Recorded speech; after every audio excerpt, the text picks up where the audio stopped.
Ladies and gentlemen, warm welcome from a really sunny summer day in Berlin, Germany. My name is Daniel Stecher, and I am very, very glad to have today an exceptional panel discussion on remote ops, why not? And we have here some airline colleagues on stage, which are joining for the very first time such an panel discussion. And just to give an perspective how all this came along, it started that I was attending the Agiforce conference, where I was, of course, meeting industry colleagues. And I was then thinking, okay, why we are all sitting in one room, why we talk about ROCC and consider integration being physically all together. And I recall the pandemic where the entire industry was really forced to be physically distant from each other, and many airlines were allowing their staff to remotely operate the operations, which was of course not comparable with 100% capacity. Many airlines were reporting 10 to 20% crews and a fleet only up in the skies, but it somehow worked. And of course, then pandemic was over and everybody went back to the OCC, IOCC, SOC, how you name it. And the question is still, is it not providing flexibility to people working in the industry? Is it helping to save the planet because you have less CO2 emissions for commuting? Plus, you can maybe hire people from different locations in the world for your airline, and they are not required to move to your destination. And that's why I started the poll. And interestingly, 161 colleagues from the Enigma community, but also entire LinkedIn, shared their experience. And I was amazed to see a very high number for ops control and dispatch. I was expecting a pretty high number for crew planning, because this is usually something you do in advance of the day of ops. But ops control and crew control are even higher than flight planning. And that's why I was asking all the colleagues who were sharing their experience whether they are willing to talk a little bit more in detail about their experience during the pandemic, which are maybe the challenges while working remotely, and is it maybe something for the future.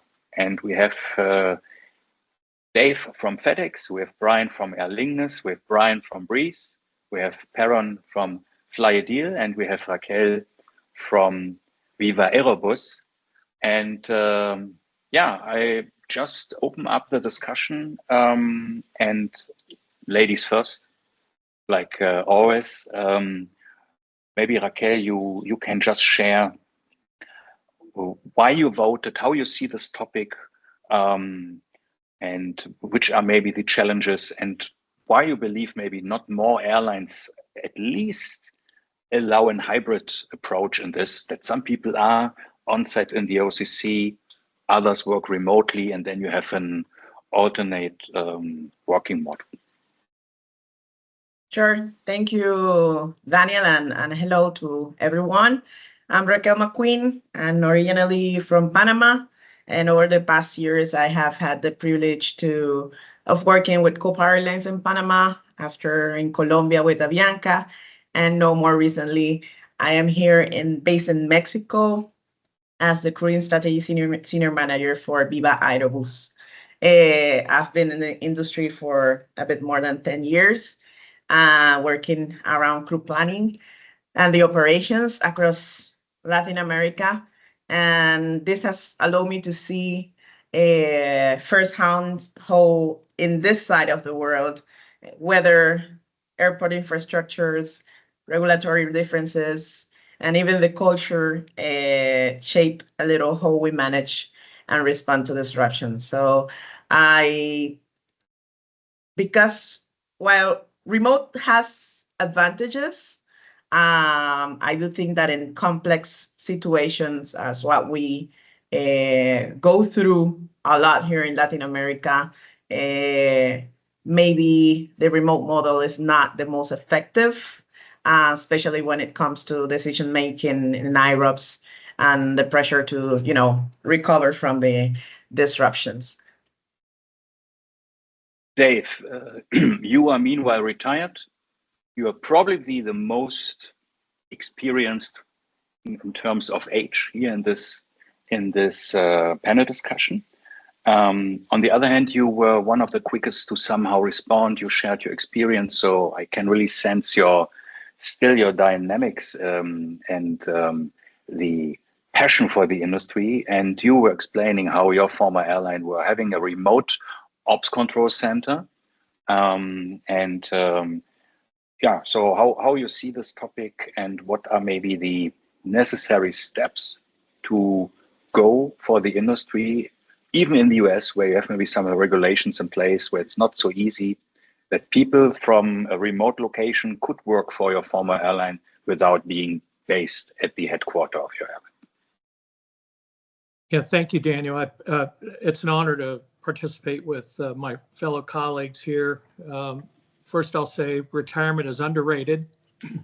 I've been enjoying myself. I don't miss the crises every other day, but I still, kind of have that pumping through my blood. It was a wonderful career. I enjoyed every minute of it.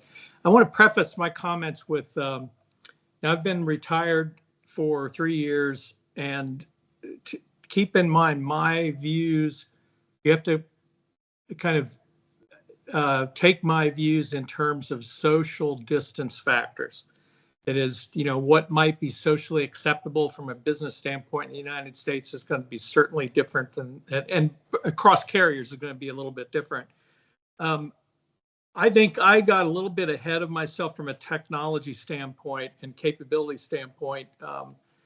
In the last 10 years, I was part of the control center team at FedEx because I was also the corporate crises manager, which was responsibility for 600,000 global employees in terms of, pandemic planning, response. COVID was the last big event that I oversaw for the pardon that, that's my dog back there playing with something.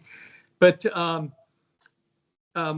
I was a firm believer in moving ahead of industry capabilities in terms of remote control centers. FedEx established one about 15 years before I retired, initially because we were in a seismic zone risk area in the Memphis area, and we wanted to be 30 miles further east to mitigate that impact. And so we built a facility, and then we started to realize, hey, this could serve many purposes. We used it, we leveraged it during COVID to split, provide more separation between work groups.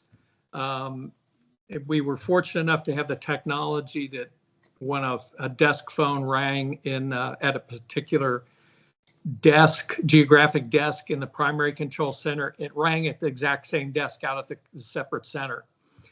How do we take that a step further? There was a team that I was not able to take part in that was looking at the ability of using hardened laptops that would have an image completely updated on a daily basis that team members could take with them and go somewhere and work remotely, provided we had the bandwidth from an IT perspective. I think that it is a significant cultural hurdle here in the U.S. for senior executives to allow airmen that hold a certificate who are required to remain fit for duty. How are they assured that an individual, although they're working in their living room or their dining room or whatever, how are you able to verify to the regulatory authorities that individual is fit for duty?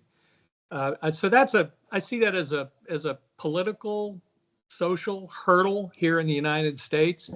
I think that there's some technology out there that can ensure an individual is fit for duty when they're working, but the technical capabilities exist today for any airline to operate outside of a consolidated control center. The only constraint would be bandwidth, and then how do you convince the senior executives that have to buy off on that?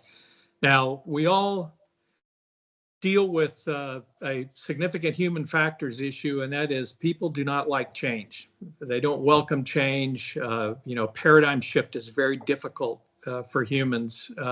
This is the way we've always done it. I think, Daniel, you've written a couple of things. Hey, why do we do it this way? Well, it's the way we've always done it.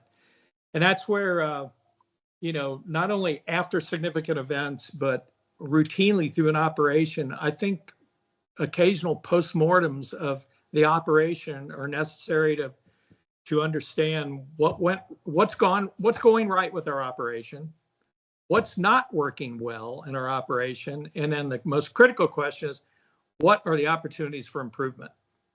And then moving forward with those. So those are my few comments. Daniel, I'll turn it back over to you, sir. But if I can sum it up, you see the glass rather half full than half empty. And that's encouraging me, because you can imagine if I write something and I'm hearing mostly what's not possible.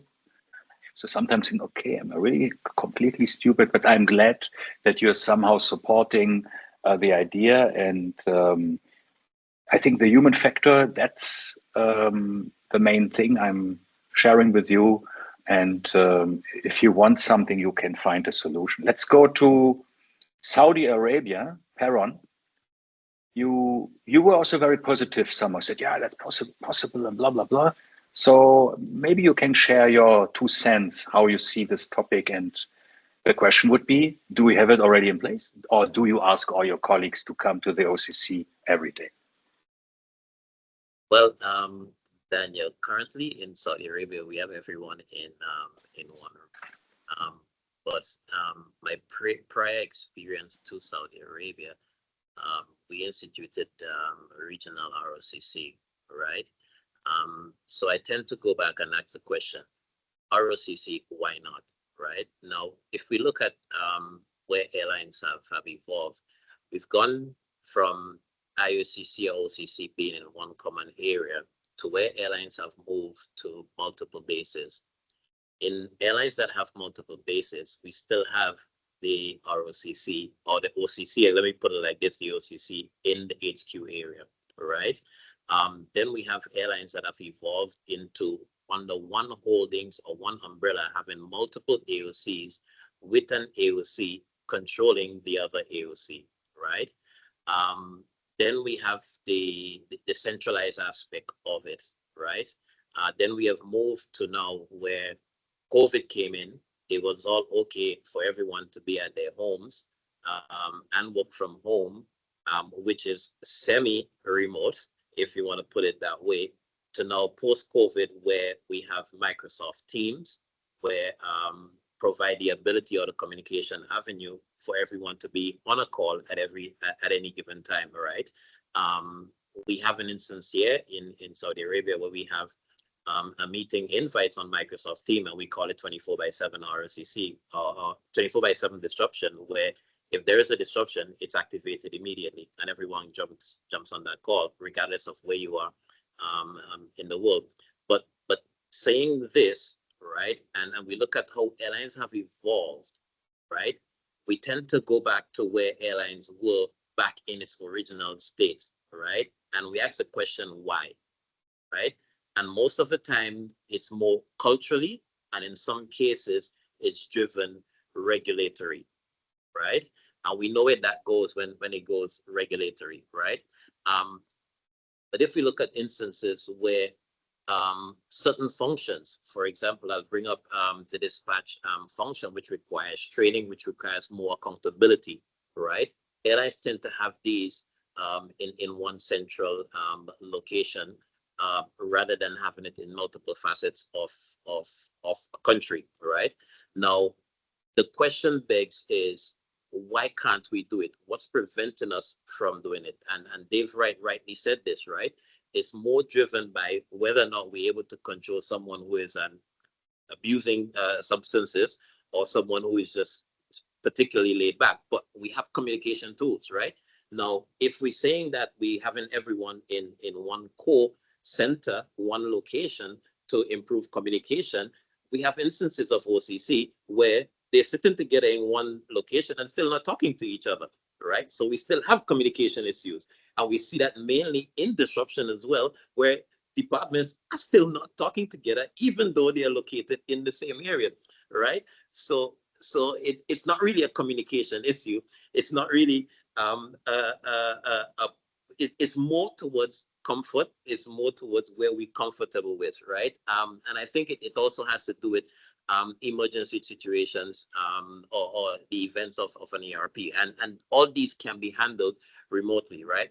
But it boils down to, and if I go back to our situation in Asia, where one of the things that we were doing is bringing individuals into Kuala Lumpur that had the license, that were certified from the various subsidiaries with the various dispatch license, as an example. So they were able to communicate with their counterparts back at their countries, right?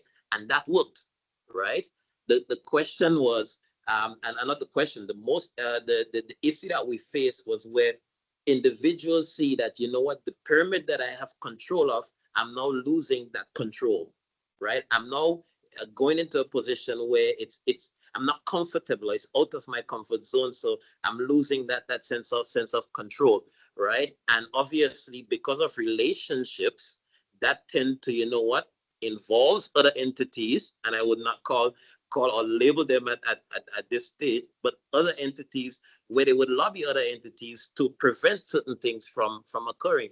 But it boils down to why not, right? If it happened in COVID, it signifies that it can happen and airlines can do it. The problem is what's preventing us. It might be people, it might be systems. But I think if the right systems are in place, it can be executed efficiently, right? Now we have disruption or decision-making support systems that if it's a matter of a disruption, you have a system which drives or which the duty manager drives, which can make the decision within 2 minutes and execute. So it doesn't matter where the persons are, but these systems can execute the decision. And it takes into the cost factor of the airline. It takes into what the airline would prioritize, whether it be prioritize cancellation or prioritize delays over other elements of the operation, whether it would prioritize costs. So there are systems out there that can do it. The problem is, why not? I see the 29th of July seems to be an extraordinary day in my life. I'm hearing so many things which are going. Maybe in our audience, we have some people who see problems, but let's go to one of the youngest airlines here on stage, Brian with Y. Your airline is pretty young compared to all the other airlines here. So I would like to know whether a younger airline is also having a different mindset in this regard. Of course, you have to cope with a similar regulatory requirements like Dave's older airline and other US airlines. But I was always reading you are a technology first airline and so on and so on. So are you already able to completely work remotely and have just this one regulatory required post holder in the OCC and everybody else can somehow work remotely? Or is there something else required that you can still not operate completely remote? Certainly. So, like you said, right, we've been operating for about 4 years now, and sort of the advantage of being a small, young airline, you can do a lot of different things and be very reactive, right? You can try a model, and if that doesn't work, we can try something different. And that's basically what we did. I remember when we were starting back up the airline, we were partially remote. We had certain positions that were remotely completed, and we have certain locations or certain positions that were locally done. And we actually transitioned more towards an in-person for all the positions we currently have as a result of some of the challenges that we saw. What's interesting is with my background, I worked at a previous regional airline that did do remote operations through most of COVID. I worked as a frontline employee, so I saw both the benefits and some of the risks, so to speak, with being a dispatcher remotely. And I was able to kind of bring that experience back into Breeze. And that's sort of what informs some of our bringing people back in the office. Hey, one of the issues, like Perron talked about, was communication, right? Is sometimes people even sitting inside the same room are not communicating with each other. That's true when you're working remote as well, right? People are not talking to each other. But without the proper systems in place, it becomes even more difficult when you're remote. And that was one of the things that we kind of struggled with. Is basically we were so young, and we still are very young in both our technology rollout and what we've done in terms of process and procedure, that it makes it difficult, right? Not having established process, not having established procedure, not having established system on the proper way to communicate between various teams, and that duty manager making that decision and all of the systems just sort of falling into place behind it. Without those things set up, it's very hard to be successful remote. Now, the good news is there are very good ways to accomplish that, right? There's technology out there, there's systems out there, there's training out there that can get you to that spot. And I know that, at least from my point of view, if you're not at least working towards that, whether or not you ever accomplish it, but if you're not working towards a system that's automated and makes it so you conceivably could work remote, you're not doing what you need to do, right? You want to work towards that. You want to work to the point where somebody clicking a button in one spot informs everyone else as to what's going on, and they can do their jobs independently without a bunch of manual communication. I'm not typing to people, I'm not doing phone calls, all that good stuff. That's sort of what my experience has been, and I know that's what we're working towards here at Breeze. We haven't achieved it yet, but we're sort of riding the ship and heading again towards that direction after having to kind of walk some of that back. Thank you for that. Let's go to the other Brian, sitting in Dublin, working for an older airline. How is your stance in this? Do you see the glass half full, half empty? What are the challenges, and where do you see the way forward in this topic, remote ops? Why not?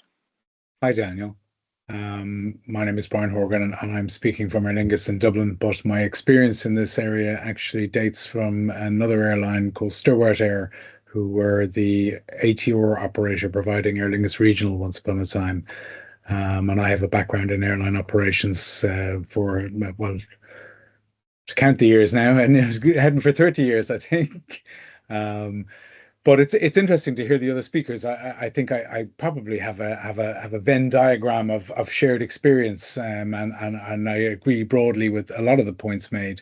It's interesting, in particular, I think, to hear multiple speakers, Dave and Brian and Perrin and Raquel, each speak about ERP requirements driving some sort of need for a remote OCC concept. Because indeed, what if you end up with a bomb threat on your facilities? You need to evacuate. You need to develop some sort of capacity to deliver your critical path OCC function remotely in any case, regardless of whether you would like or prefer to do it, in order to facilitate some sort of industrial relations program or flexible working program or anything like that. You just need to have this capability for best practice in the first instance. And from the perspective of Stewart Air, that's initially how our remote concept started to develop, because Ireland was being increasingly faced with winter storms and Atlantic windstorms, where we in the OCC were trying to plan, could we put buses on the road to accommodate passengers? Was it safe to do that? And we ended up asking ourselves the question, was it safe to be bringing people in from their home to the office in the weather we were trying to manage customers in? And so that's how our journey to develop a remote OCC capacity began. And then obviously when COVID hit, we went from gear 1 to gear probably 8, I think, in the space of about 3 weeks. And indeed, in terms of the capacity and the challenges, it's much the same as everybody else. It's that human factors and that in-person, people in the same room, are they already communicating effectively or not? Because every OCC gets challenged with feedback around being effective, an effective communications hub, because that fundamentally is the function of the OCC. Aside from some of the regulated functions that the my FAA counterparts will have referenced, dispatching is not a licensed trade in Europe, so we have a good deal more flexibility from that perspective. But it's certainly a shared function that OCCs have, I think, throughout the globe is being that communications hub of in and out.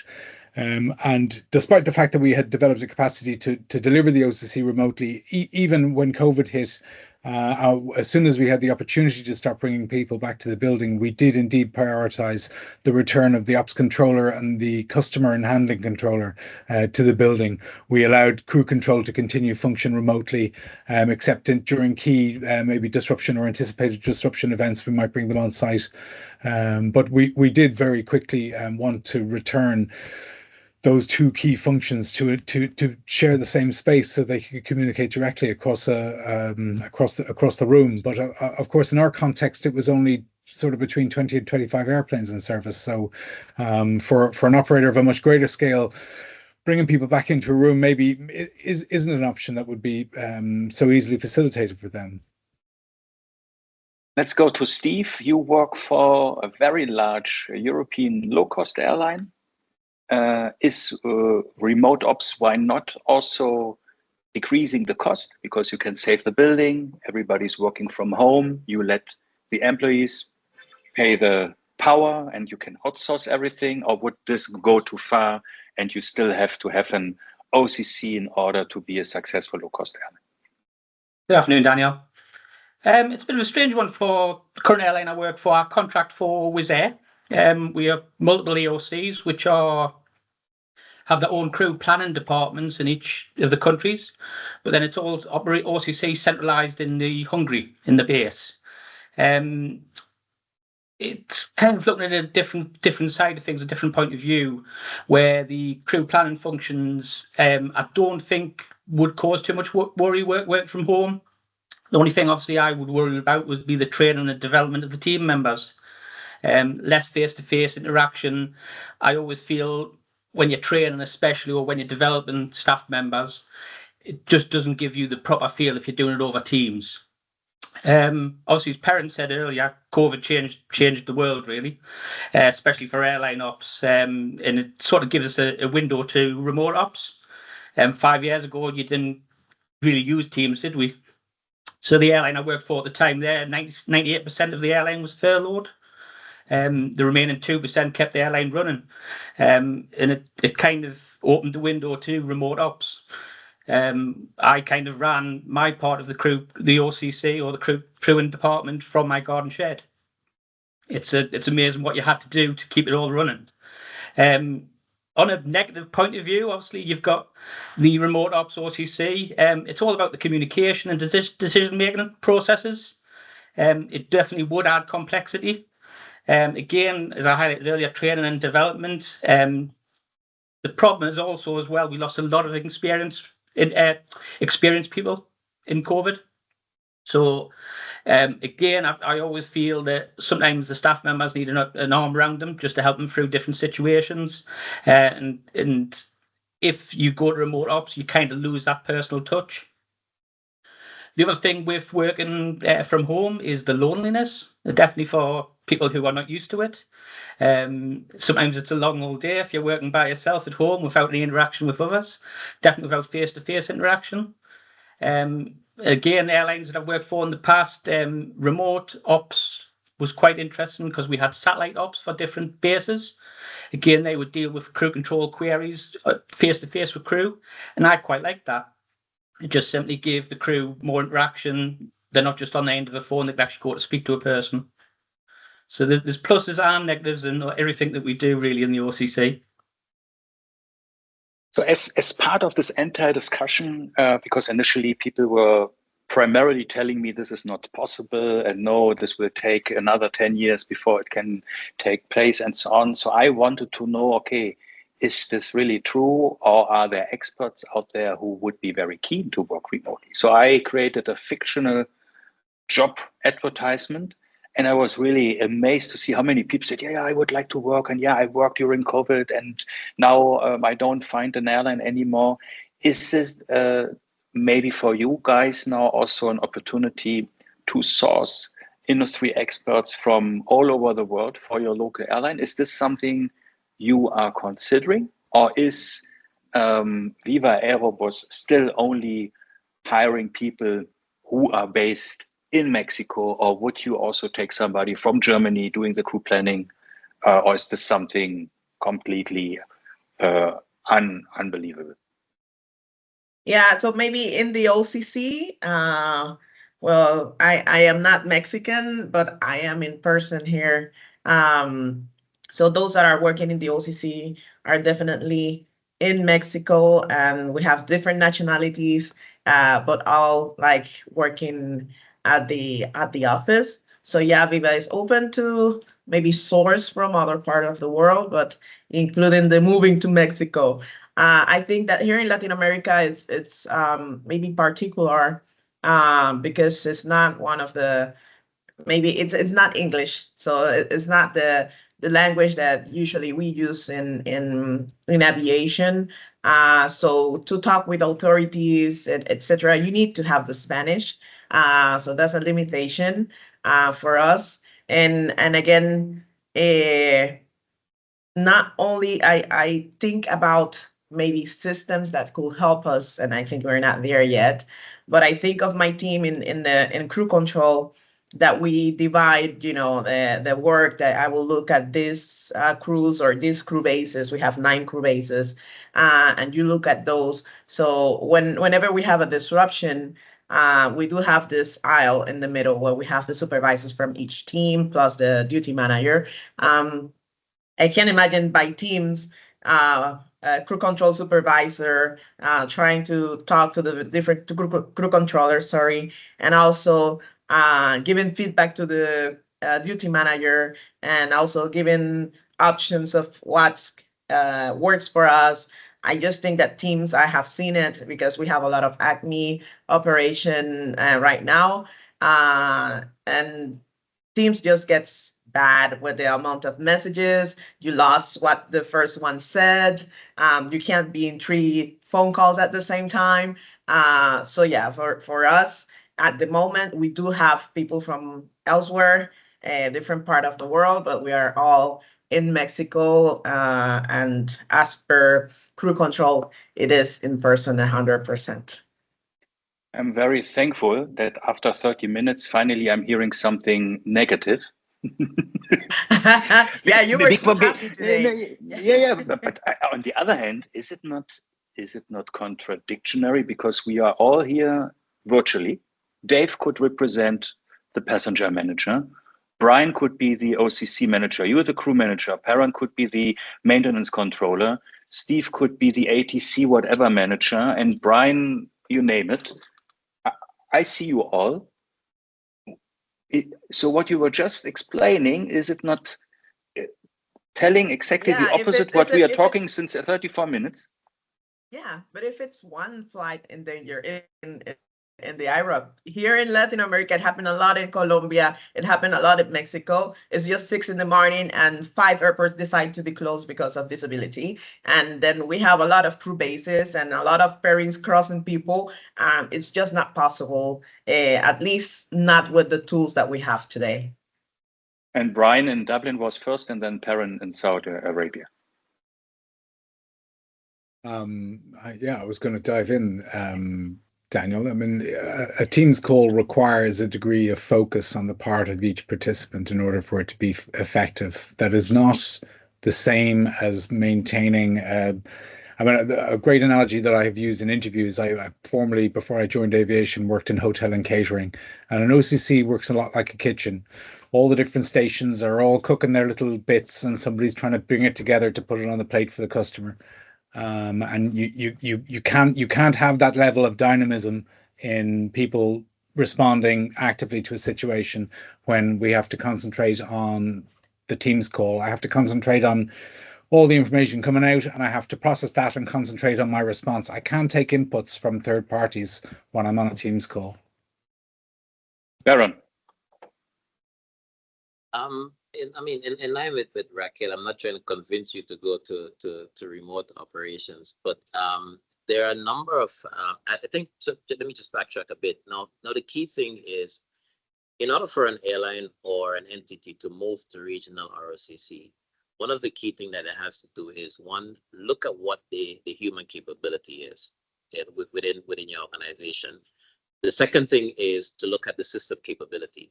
Right, because both play an important role in regional ROCC or in any remote organization, right? Now, if you don't have either one of these, then it's a risk for remote operations to be successful and efficient, right? Now, as Daniel brought up just now, with look at us now having a mature conversation, right? Now, the key thing with a remote operation is having a moderator, someone to direct where the conversation goes, or someone to direct what action happened during a disruption. And it's the same thing when you have it within the OCC area. It's the same concept you would have in a remote organization, right, or in a remote world, right? So I think these are the two key things for remote OCC or operations to work: people, systems, and streamline control. Raquel wants to already counter argue against it. No, I agree that these are the two most important maybe ingredients to make a remote OCC successful. And maybe in the team there are things that we need to. We have had some rotations, so always having new people in the team, etc. So that's something to take care about. Now, in the terms of systems, besides from the operational system that each airline has, I think everyone is talking about Microsoft Teams. And I don't know if this is something only a Viva thing, but we have a lot of WhatsApp things also where we keep, people aware of what is happening. So nowadays, part of the work, the job that a crew control supervisor does is to, after defining what is going to be done, then write in the WhatsApp Teams groups, and also in the Teams group, and also, so how many communication ways are we going to have, and when is the people going to concentrate and work? For me, until we have something better where we can actually have communication segregated and that we do not have to be writing in different WhatsApp groups and Teams groups and having simultaneously like conversations, I think it's maybe we're not there yet. That's my opinion. Brian from Breeze.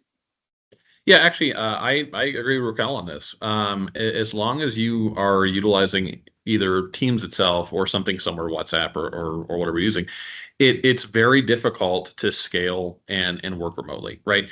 It's useful for a subset of things. It can be very useful. That's why everyone uses it, right? But using it as the backbone of primary communication for everything that goes in the OCC is sort of where that starts falling off. And again, like I can speak to it just from that's how we ended up where we are at Breeze. I'm saying, hey, we had Teams as our backbone communication method. It worked when I had 5-10 planes. It doesn't work now that I have 45 or 50, right? It's too much back and forth. It's trying to follow 17 different conversations and different chats and losing information as, hey, one post happens, but because there's so much information going, now it's at the top of your screen and I've lost it, right? And it is one of the most critical parts of, if you want to do remote, getting communication to work properly, right? Everyone can see the communication either filtered down to just their position or in some fashion filtered down. And then two is removing stuff that, hey, I'm just typing things. I'm what we call swivel chair integration, right? I'm typing things that I see in one system and typing it into another, making that automated so you don't have to have a conversation. It just is aware, right? We've seen this in dispatch. A METAR changes, right? It goes to a quarter statute mile. I get an alert. I don't have to type out a quarter statute mile and let everyone in the dispatch team know. I have an alert. I know how to manage that. And then I can manage the exception of, I don't have anything going there. It's fine. Or, I have a plane that's about to do that approach. That's a problem. And now I can start raising that and start communicating. I think we are getting back to positivity, because first of all, Perrin, I loved your metaphor of the moderator. So if you have a duty manager or head of OCC who is now moderating amongst the different colleagues who all work remotely, I think that's the support function you need. And what I'm hearing and understanding is that you're pessimistic because your current technology stack is not giving you the imagination you could do it because you described we have different WhatsApp group, blah, blah, blah. Brian was explaining, yeah, I have an alert, but I'm missing it because it's somehow disappearing. Again, it's technology and the way the communication is currently structured. So if you have technology in place which is helping you to get the relevant, most critical information for the collaborative decision making, potentially we are again more positive than negative. Steve, you raised your hand. Yeah, I just wanted to sort of highlight that if ever every decision you make in the OCC, there's usually 4 or 5 departments involved. If you have a flight delay of half an hour, 4 or 5 departments need to know. What happens when we have a major ATC event? What happens if it snows in the UK? Everything grinds to a standstill. Those events and those conversations, each department quadruple, multiply. It's all about scalability as well. So again, the size of your airline, if it's a major airline, if it's just a smaller airline, again, there's a lot of complexity, especially if you're working remotely. I bet again, this all comes back to technology. It's I'm always lifting up my iPhone.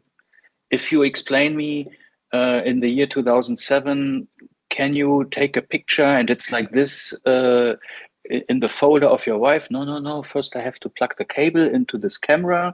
I connect it to the computer, and then I send it via email, but lower resolution. It takes time. And today, picture, bam, it's there. When I started 30 odd years ago, it was all on pen and paper. Yeah, exactly. So, Dave, you raised your hand before we go to Brian and Perrin. Yeah, I think something to bring all of this into context.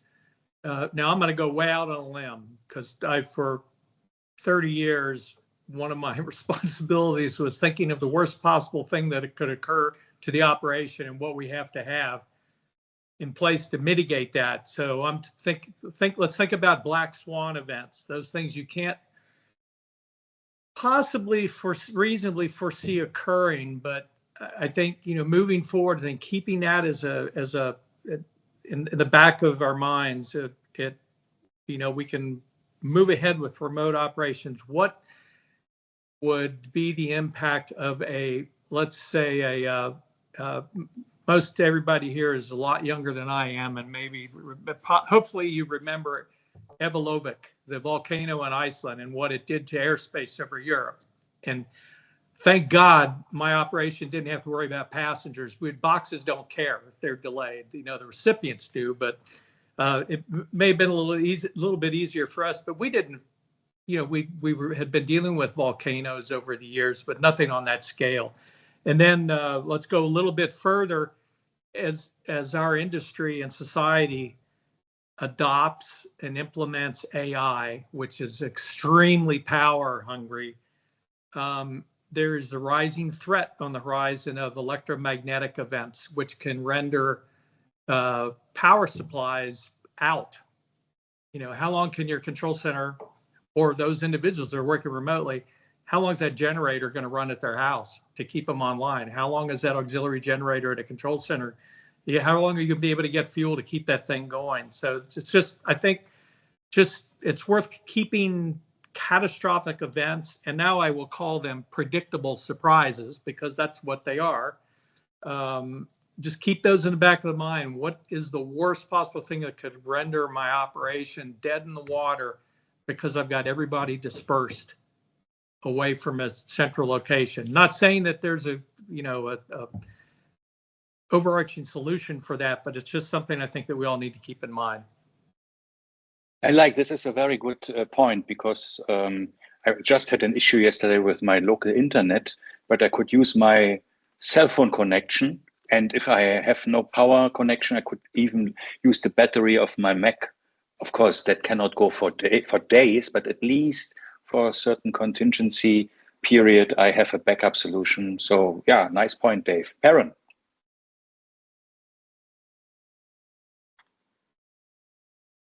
Sorry. All right. So 3 pointers I want to make, right?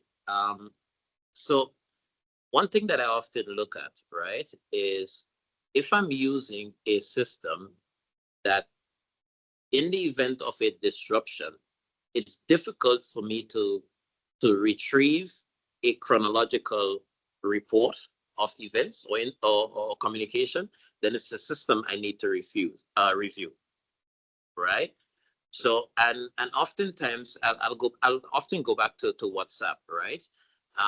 How many times have we had communications with various teams, with various bases over WhatsApp, because everyone is easily using WhatsApp because that's the tool of today.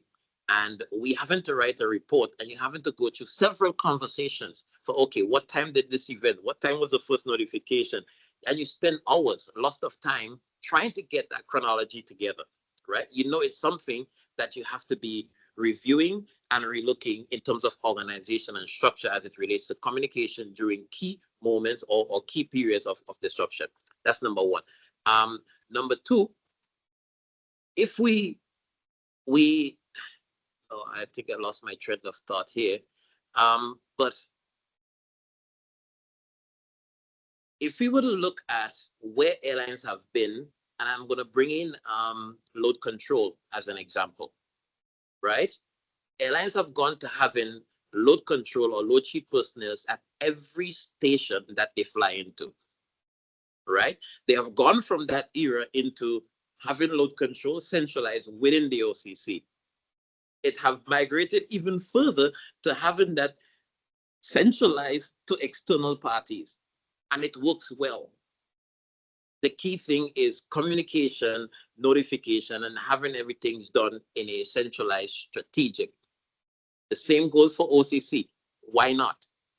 And I would always go back to the question, why not? What's preventing us? And if something is preventing us, then let us find a way to resolve it. Let us find a way to move forward. Let us find a way to get out of the comfort zone and look at what's making our business strive forward and move forward.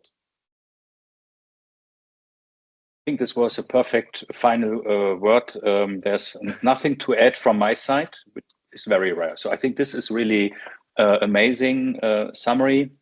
Brian wants to have the final words. Okay, Brian. I'm going to rebut if you don't mind. Well, I ultimately the only thing that's holding us back is trust, right? I do agree with that fundamentally. I don't think there's any technological or process reason that we couldn't facilitate remote OCC. I think Baron is quite right. Why not?